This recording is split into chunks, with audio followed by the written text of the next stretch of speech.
ఎంతో గ్రాండ్గా మొదలైన బిగ్ బాస్ 7 ఎప్పుడే నామినేషన్ హంగామా హుషారుగా అయ్యింది. తొలి రోజే 14 మంది కంటెస్టెంట్స్ మధ్య తొలి లొల్లి మొదలైంది. వాళ్ళతో మధ్య గొడవలతో పాటు మంచి పని కూడా అందించారు కంటెస్టెంట్స్. తన కామెడీతో హౌస్లో నవ్వులు పూయిస్తున్నారు హీరో శివాజీ.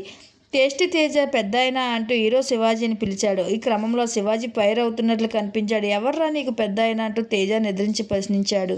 ఎద్దులా ఉన్నావు, నేను నీకు పెద్దాయన ఏంట్రా అంటూ సమాధానం ఇచ్చుకుంటూ వచ్చాడు. ఇది విన్న తేజ సరే అయితే చిన్నాయన బ్రో అనిపిస్తూ ఆట పెట్టిస్తున్నాడు. శివాజీ మాట్లాడుతూ ఎవర్రా నీకు బ్రో అంటూ శివాజీ సమాధానం ఇచ్చుకుంటూ వచ్చాడు. అయితే ఇవాళ ఎపిసోడ్లో ఒకరికొకరు నామినేషన్ చేసుకుంటూ వచ్చారు. ఇక తేజని ఎవరు ఏం పిలుస్తున్నారో అర్థం కాక తలపట్టుకుంటున్నారు. శివాజీకి నాకు శివన్న అని పేరు ఒకటి ఉంది అంటూ పిలవండి అంటే దాంతో అమ్మయ్య అంటూ ఊపిరి పీల్చుకున్నాడు. బిగ్ బాస్ హౌస్లో ఒక లవ్ స్టోరీ మొదలైంది. రైతు బిడ్డ పల్లవి ప్రసాద్ రైతుగా మధ్య కొత్త టాపిక్ మొదలైంది. ఎవరు మాత్రం పట్టబట్టలేకుండా బిగ్ బాస్ హౌస్లో హల్చల్ చేస్తున్నాడు. నేనేం తప్పు కాదన్నాను. గౌతమ్ కూడా ఫస్ట్ తీసేసి రచ్చ చేశాడు.